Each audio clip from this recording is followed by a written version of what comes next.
ndabaramukije mu izina rya Yesu Kristo umukiza wacu. Amen. Yesu ashimwe. Amen. Dusome ijambo ry'Imana hariya mu gitabo mu cete ca mbere Paulo yandikiye abikorinto. Muri kiriya cete ca mbere Paulo yandikiye abikorinto mu gice ca 12. Igice ca 12 turasoma umurongo wa mbere hanyuma tuce dusimbira ku murongo wa 6. Mu cete ca mbere Paulo yandikiye ishengero ry'Ikorinto mu gice ca 12 havuga ngo bene data ivy'ingabire za Mpwemu singomba ko mutabimenya. 6 duhere kuri 4 yamara hari ingabire z'uburyo bwinshi ariko Mpwemu n'umwe, kandi hari amabango menshi ariko umwami n'umwe, kandi hariho uburyo bwinshi bwo gukora ariko Imana n'imwe ikorera byose muri bose.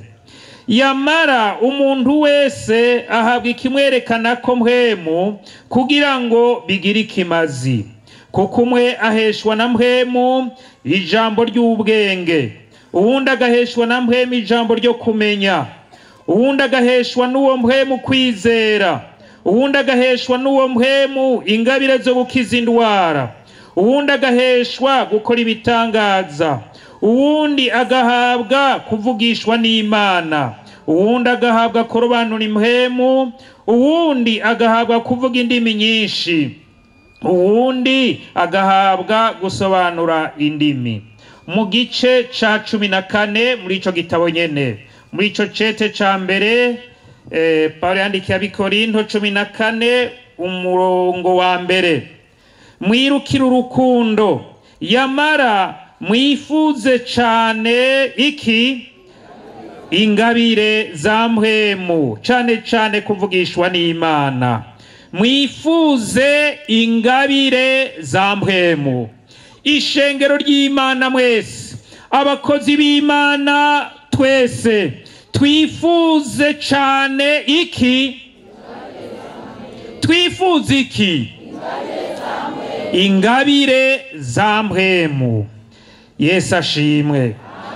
Turabonye izi ngabire zitandukanye, kandi Bibiliya irerekana ko hariho n'izindi ngabire, ariko zose ziza zenena kuri izi ngabire, kandi ziri mu buryo butatu. Harimwo uburyo bwo kuvuga, bwo gutanga ijambo, hakabamo n'iz'ubushobozi, kandi hakabaho no kuvugishwa n'Imana. Yesu ashimwe. Izo zose rero zirakenewe, ariko imbere yuko dushishikara dusome kandi mu gitabo c'Abaroma, mu cete Paulo yandikiye Abaroma mu gice ca 12 naho inyuma gatoya. Abaroma mu gice ca 12 umurongo wa 3 bariho duhera.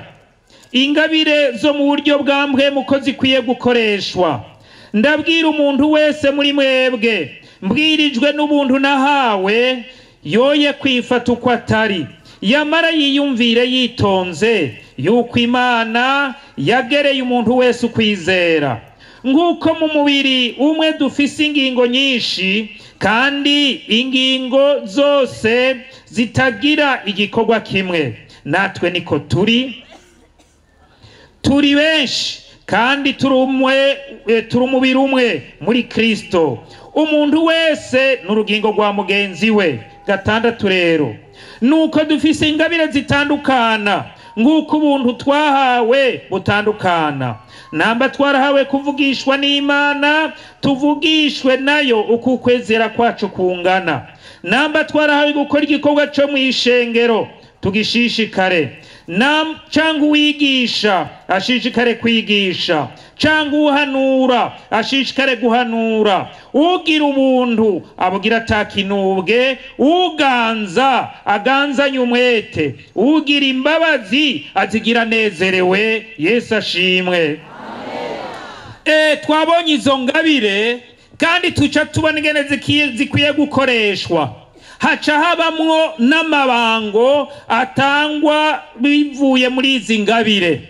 Hariya mu gitabo c'Abanyefeso barabivuga, harabivuga ingene Imana yashizeho abavugishwa nayo, yashizeho intumwa, yashizeho abungere. Abo bose rero bariko barakora, bakorera hamwe. Mpwemu Yera rero yaratanzwe kugira ngo atange ingabire. Twama dusaba kubatirizwa muri Mpwemu Yera, kandi iyo batirije muri Mpwemu Yera ucuronka n'ingabire, kuko Bibiliya ivuga ngo twumvise ngo umwe wese ahabwa ikimwerekana ko mpwemu biciye muri za ngabire. Mw'ishengero ry'Imana, mw'ishengero rya Pentecote, ingabire za mpwemu birakwiye ko zikora. Nta kintu kigoye abarongozi, abarongoye imigwi kanaka yo mw'ishengero, nayo barabaririmbyi, nayo barabasenzi, nayo bariko barakora ibikorwa, nayo bari protokole, mu gihe bariko barakora tangabire za mpwemu zirimwo, haba ikibazo. N'abarongozi, mu gihe worongora ishuri cyangwa ububwiriza butarimwo mpwemu, y'ingabire za mpwemu zidakora, biragoye, uzoruha. Ni kibazo gikomeye. Ariko kandi natwe dukwiye gusaba, nk'uko ijambo ritubariye, dusabe ingabire za Mpwemu Yera zikore mu ishengero ry'Imana. Yesu ashimwe. Ndakwifurije kuronka ingabire ya Mpwemu Yera, uronka imwe n'imiburi imwe muri za ngabire za Mpwemu Yera. Ugira uwo mwete, ugira uwo mutwaro, kandi umwe wese agira ikimwerekanako. None ikimazi ni ikihe? Turazi yuko ikimazi ca Mpwemu Yera Yesu yarabisiguye hariya muri Matayo 14, aravuga ingene azobana natwe, azoturongora, azotwigisha, azotwibutsa ivyo Yesu yatwigishije. Erega amajambo umuntu yama yibagirwa, ariko Mpwemu ni watwibutsa. None muri izi ngabire naho ikimazi cazo, kugira ngo ishengero rironke izo ngabire, vyomara iki kubw'ishengero? Turaye mu gitabo c'Abanyefeso. Ugira umwete, ugira umutwaro wo kurondera no gukoresha ingabire za Mpwemu Yera, no mu masengesho usabe kugira ngo ingabire za Mpwemu Yera zikore mu ishengero. Bibiliya rero iravuga hariya mu gitabo c'Abanyefeso igice ca 4 umurongo wa 11, havuga ngo kandi yahaye bamwe kuba intumwa, abandi kuba abigishwa nawe, Mundu nsubiremwo, kandi yahaye bamwe kuba intumwa, abandi kuba bavugishwa nawe, abandi kuvuga ubutumwa bwiza, abandi kuba bungere n'abigisha. Muturabero ca kimazi, kugira ngo abera babone kugira gute? Gutungana. Kugira ngo abera babone gutungana, baheze bakora igikorwa cyo kugabura ivy'Imana, bubake umubiri wa Kristo, kugeza aho twese tuzoshikira kugiranira ubumwe buva ku kwizera no kumenya umwana w'Imana, kandi kugeza aho tuzoshikira kuba abantu bakuze no ku rugezo rw'ubwinshi bw'ukunengesera kwa Kristo, kugira ngo dushire ubwana, ntituzungazungishwe n'imipfunda, ngo tujanwe irya nino n'imiyaga yose, n'inyigisho n'amangetengete y'abantu, n'ubugunge bwabo, n'uburyo bwinshi bwo kutuzimiza, ariko tube imvuga kuri. Yesu ashimwe.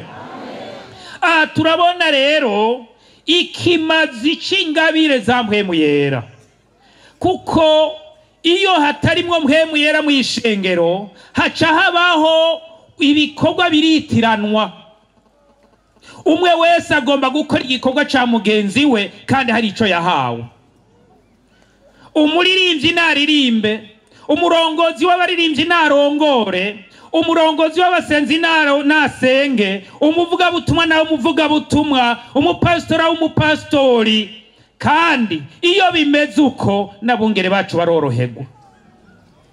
Iyo atampwemu bararuha, kandi iyo n'abavuga butumwa atampwemu boruha. ariko Imana ishimwe Mpwemu Yera ashishikare gukora gutanga ingabire mu ishengero ry'Imana, mu bakozi b'Imana ingabire za Mpwemu Yera, mu baririmbyi ingabire za Mpwemu Yera, mu basenzi ingabire za protocol ingabire za Mpwemu Yera, mu bamizishya hari ingabire za Mpwemu Yera.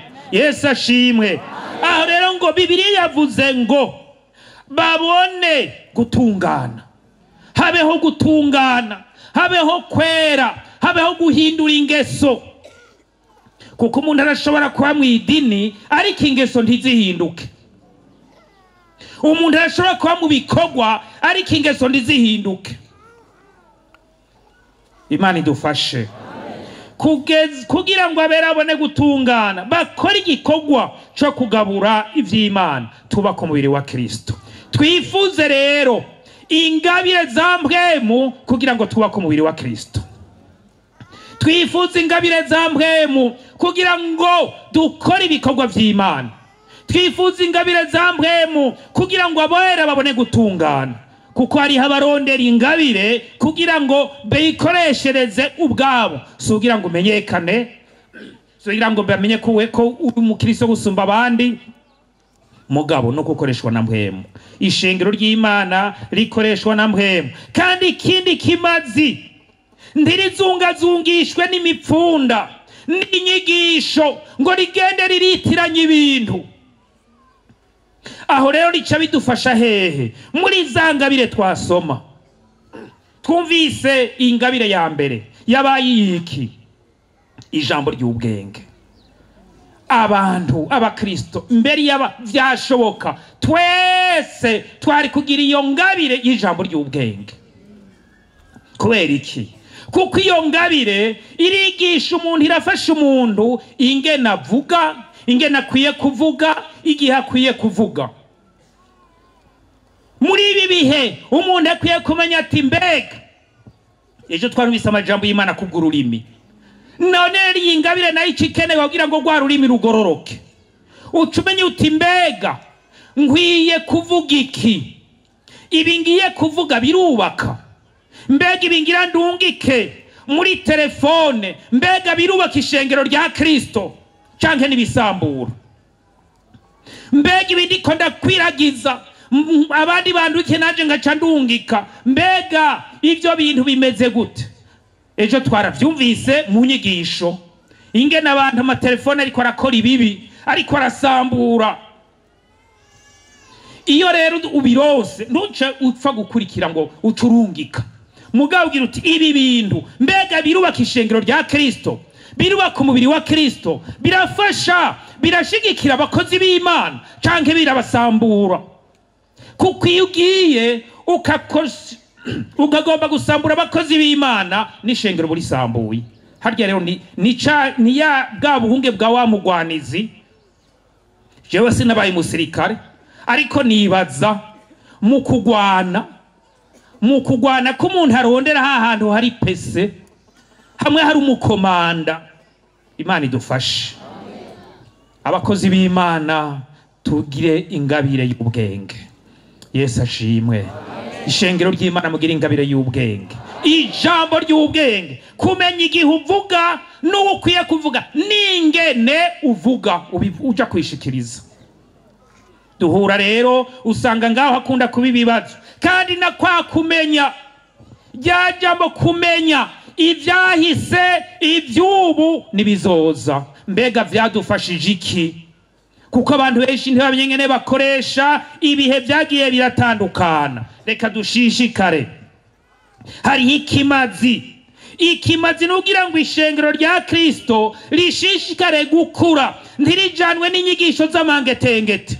Nagira ndakubwira inama, niyo wava hano ntiyagira basubira kuguhenda ngo wumve ngo wasohotse, ngo wumve ngo indimi zawe ikiganiro cawe nta Mpwemu arimwo.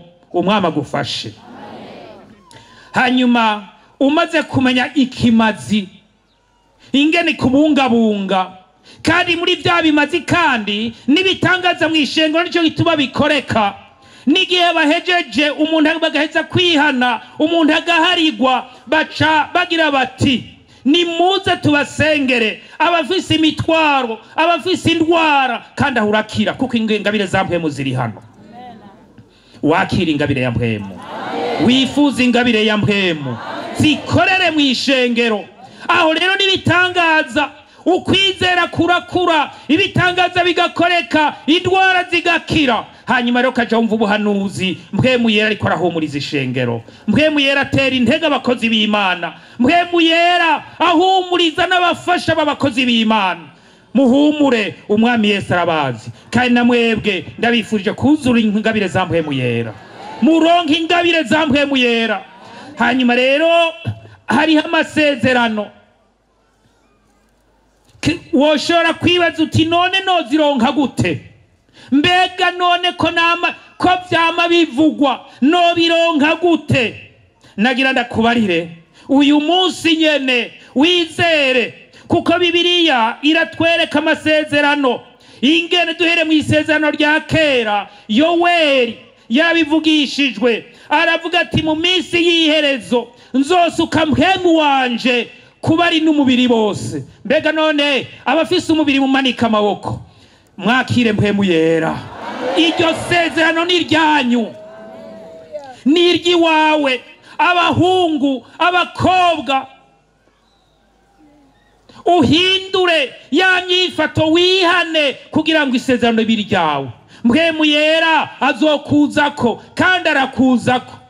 Igira kabiri muri iryo sezerano, na Yesu aratanga isezerano hariya imbere yuko agira agende mu vyakozwe n'intumwa.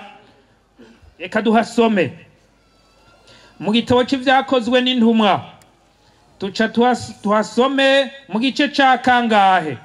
Ca mbere.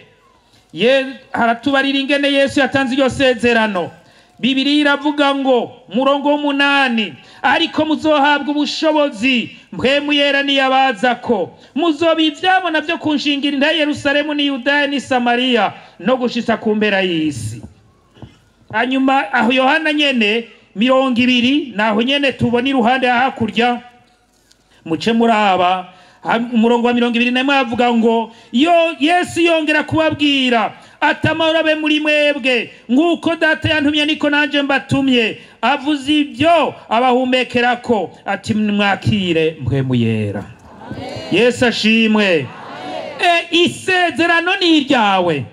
Mpwemu Yera yarabivugishije we, yongera Yesu arabivuga kandi abe ati muririndire isezerano, iryo ni ryanyu, ni ibyawe rero kugira ngo wakire muri izo ngabire. Ariko Bibiliya hari icivuga kugira ngo wakire iryo sezerano. Aho nyene mu vyakozwe n'intumwa, umurongo mu gice ca mbere, mu gice ca kabiri mu ndunge, umurongo wa 38 mujeyo. Ivyakozwe n'intumwa mu gice ca kabiri umurongo wa 38, ariko twaraya ku murongo wa 37 havuga ngo bumvise ibyo bibacumita mu mutima, babaza Petero n'izindi ntumwa bati bagabo bene data, mbega tugire dute? Petero arabishura ati nimwihane, umuntu wese muri mwebwe abatirizwe mu izina rya Yesu Kristo, mubone guharirwa ibyaha byanyu, kandi muzohabwa ingabire ariyo nde? Mpwemu Yera.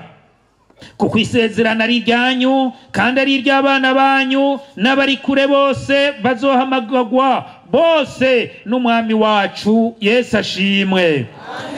Turabona igihe intumwa, kuko banze wibukiza intumwa zariko ziravuga, uyu Petero yariko aravuga.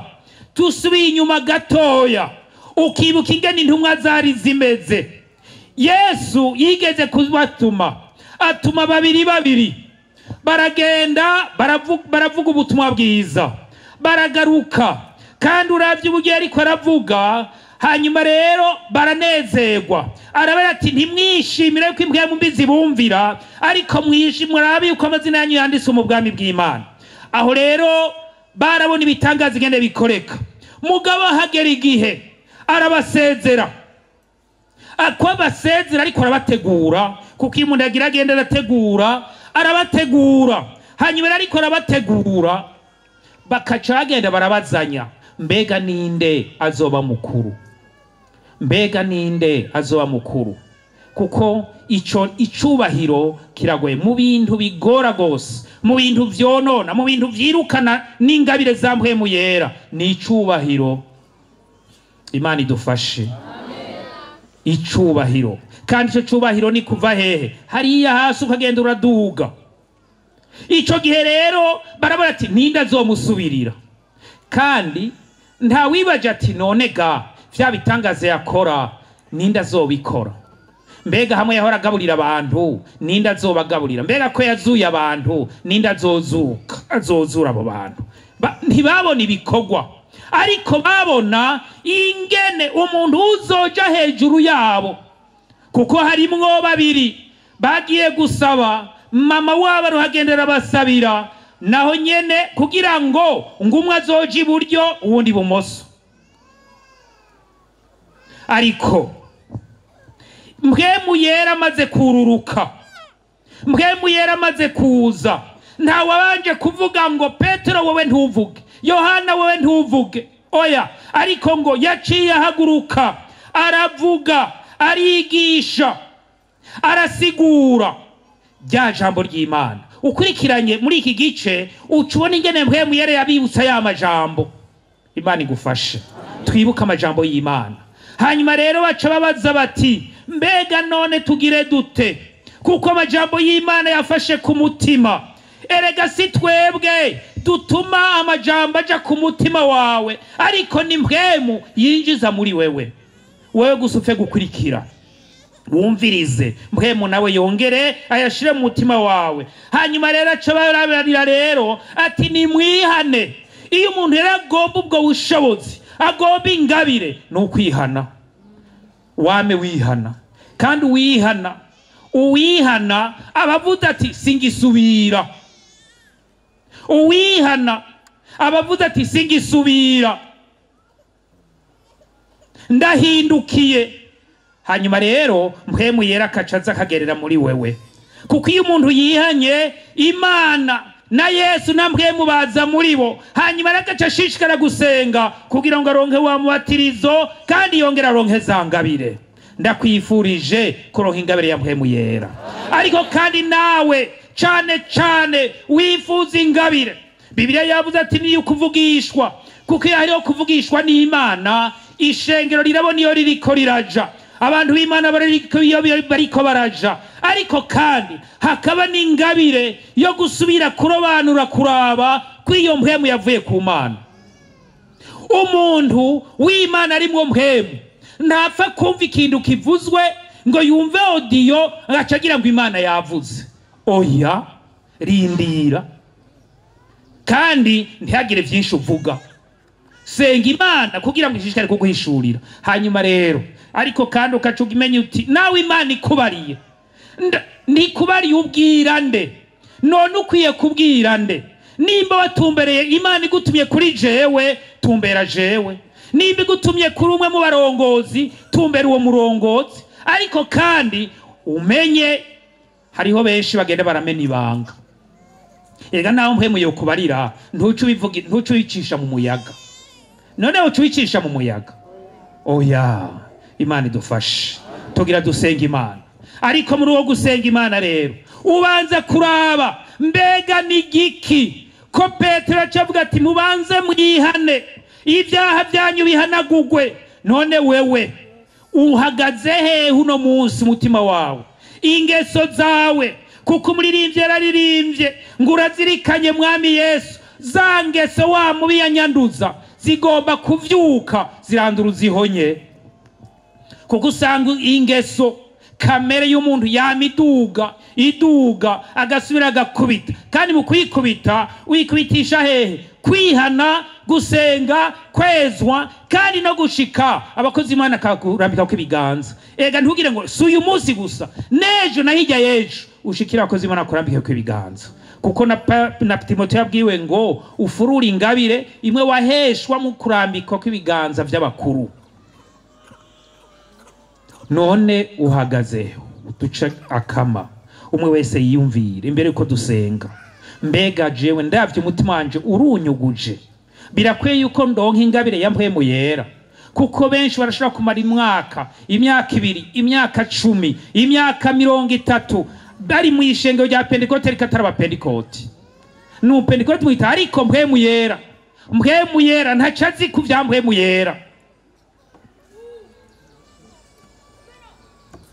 Twagira rero tuguha umwanya utegura ubugingo bwawe, urazi ingene imuhira umeze, urazi ingene gwa rurimi rwawe, ko twumvise muri za ngabire hariho n'ingabire y'ijambo ry'ubwenge, hariho n'ingabire n'ijambo, urazi ingene uvuga. Abantu benshi bavuga ejo twarumvise ku ururimi ni rubi, kandi nutangura gukora n'ibyaha n'uwinjira mu busambanyi ahera muri bwa bubi, muri gwa rurimi, kuko atangura kuvuga akavuga ibibi, hanyuma ugumato kumviriza ibibi, agacashira ivyiyumviro, ubugingo bukaca bwononekara.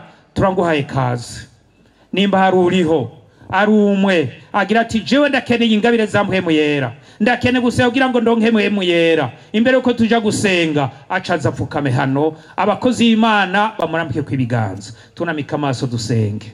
Nimba hari uriho turamuhaye kaze, ntubu muhombe uve hano uti naje ndakeneye kugabigwa, ndifuza gose ingabire za Mpwemu Yera, mugabo ururimi rwarananiye, amatwi yanje yarananiye, ivyo nkora byarananiye, nama nakoze ivyo ijambo ry'Imana rimbuza.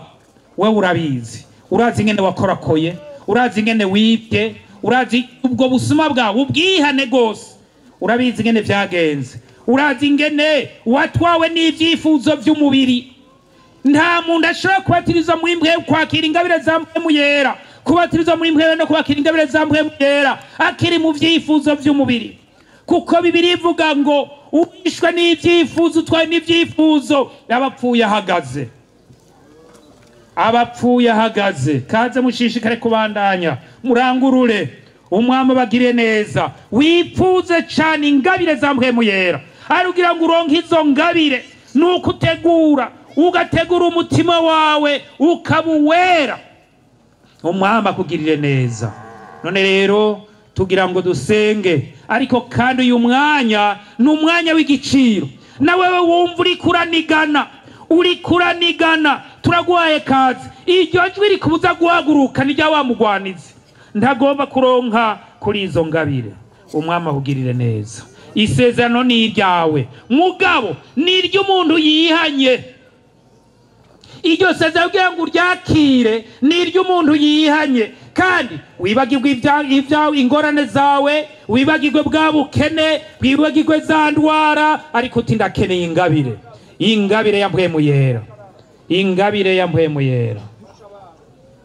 Kaze, kaduhe kaze, umwungere atubarire ibikurikira ingene bigenda. Ntidusubire kubona umuvugabutumwa ahagaze, naho woba wumva bitatse iwawe, ariko ntuhagarare, tuzosubira tubivugana ukundi. Iyo umuntu atinya kubaza abantu, abafise ikintu kimugoye, tuzosubira hahandi tuvugane. Ngwino dufashe abantu, sinsubire kubona umuvugabutumwa yashize amaboko mu mugongo. Oya, reka dutangure gusenga. Nsabe hano umwungere wa mbere w'ishengero rya Pentecote ryo mu Kayogoro aturongore.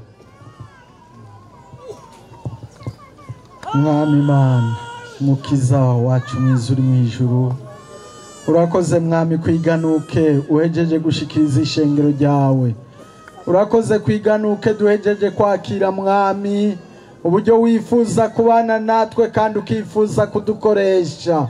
Urifuza gukoresha ishengero ryawe kuko turabakozi bawe mwami. Mu byo dukora mu buzima bwacu turakeneye ingabire za Mpwemu Yera, turakeneye kugabigwa nawe mwami, turakeneye amavuta ya Mpwemu Yera. Mwami wari we wese iri jambo riramuraba, turakeneye ububasha bwa Mpwemu Yera, kugira ngo mwami mu bikorwa vyacu turongogwe na Mpwemu Yera.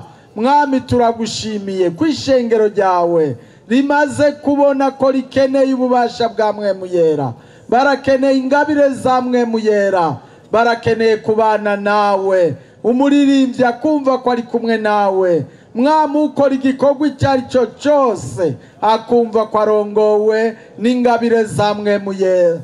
None barafukamye, haleluya, barafukamye mwami wacu, bari imbere y'ibirenge vyawe.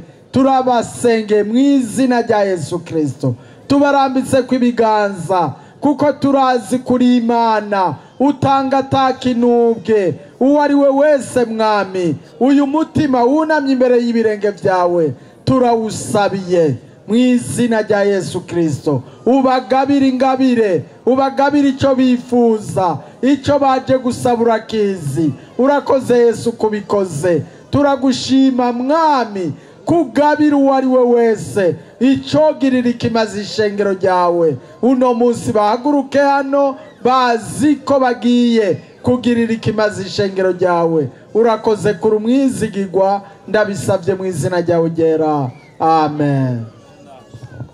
Mana data wa twese, turagushimiye iki gitondo ciza dutanguranye n'ijambo ryiza rya Mpwemu. Haleluya.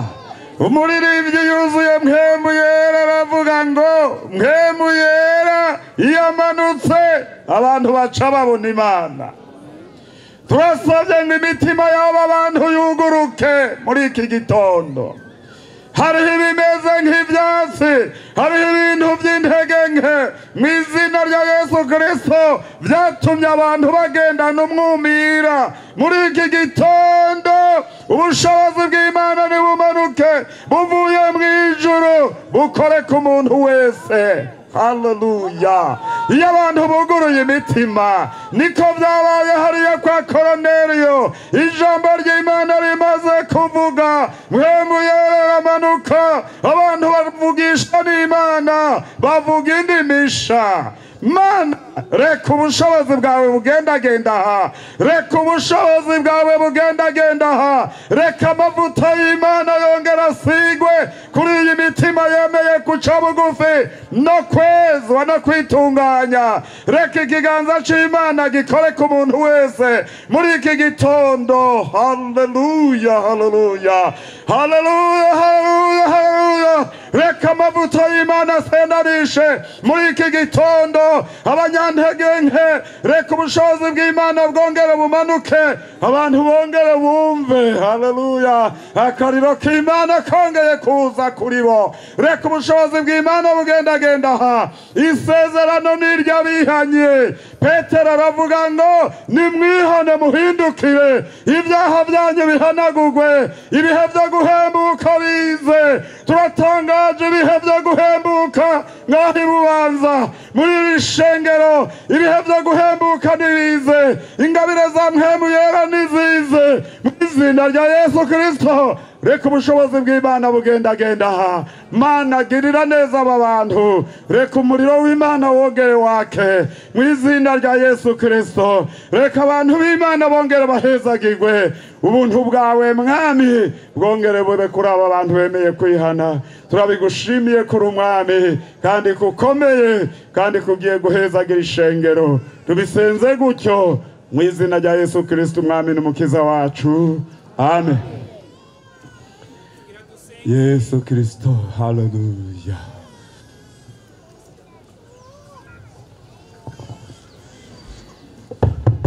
Dusengere abantu mu buryo bubiri. Uwa mbere n'uwundi yari yarahawe ingabire ariko azikoresha nabi, hanyuma rero zigazima cyangwa guma zikoresha ukutariko, aho kubaka ishengero zigasambura, aho kubaka agasambura, kandi agira ngo ariko akoresha ingabire za Mpwemu Yera. Uwo nawe turamuha kaze aze ahagarare. Turamuha kaze. Umuntu wese agira ati nare yahawe ingabire ariko nazikoresheje ukutariko, nazigize zanje. Hari uwitwa Simoni umunyamareba abonye ibitangaza biza, nimuze nimuce muza babasengere, kuko icyo ni ikintu gikomeye cyane. Gukoresha ingabire za Mpwemu nabi, ugakoresha ku nyungu ziwawe aho gukuza ishengero. Mwebwire iyo ntambuko, kuko benshi bariko baragwa, benshi bariko baronona, ariko bitwaza ko bahawe ingabire bazikoresheje nabi. Kaze naho yoba ari umwe ashishikare kuza yegere abakozi b'Imana barabasengera, kandi munyu muzokore uravugana n'abakozi b'Imana bakubwira inama ingene munyuma wotsubira kuyikoresha, ingene yose bari kagaruka. Abagira kabiri nabifuza bataronse bagomba rero kuronka ingabire za Mpwemu Yera, abo barahagarara aho bari, abo baraguma aho bari bahagarare. Abifuza mubatirizo wa Mpwemu Yera nabifuza kuri za ngabire, abo baca bahagarara aho bari. Ariko wakoresheje ingabire y'Imana nabi, aho kubaka ishengero, aho kubaka abakozi, aho gutera intege ibikorwa by'Imana, agenda arasambura. Uyakwiye kuvugana n'umukozi w'Imana. None rero kaduhe kaze n'ubu mwongere atwara ingene bike. Tuombe. Mungu Baba yetu uliye juu mbinguni, katika jina la Bwana na Mwokozi wetu Yesu Kristo, tunasema asante kwa asubuhi ya leo ambayo neno lako limeanguka juu ya karama za Roho Mtakatifu, na tunashukuru kwa neno hilo. Nashukuru kwa mtumishi ambaye amelitoa. Nashukuru kwa wote ambao wamekuja ili wapate kupata msaada wa mashauri jinsi ya kuchunga hizi nguvu za Roho Mtakatifu. Uhimidiwe na upewe sifa, sababu wewe ni yule jana, leo na hata milele. Hata hivyo kuna wale wamepokea lakini wameshindwa na moto.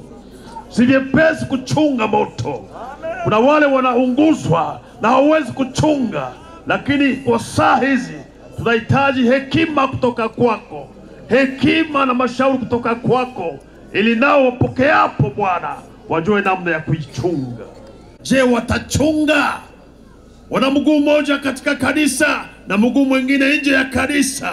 Kwa hiyo wanaleta kurudi nyuma, hata hawawezi kuchunga karama za Roho Mtakatifu. Tunakualika ili uwe msaada, sababu wewe ni mshauri wa kweli, mshauri wa ajabu.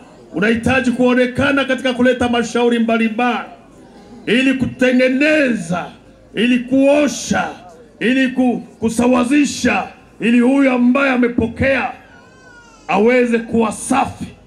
Sababu pasipo kutengeneza maisha, pasipo kugeuka, roho hawezi kubaki ndani ya mwili kama huo.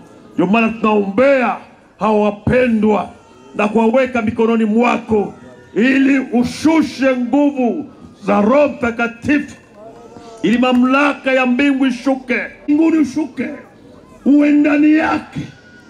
Kila mtu angekuwa Mungu kwetu kwa saa hizi, sababu wana haja ya kupokea hizo nguvu. Tunaomba kadhalika ushushe karama za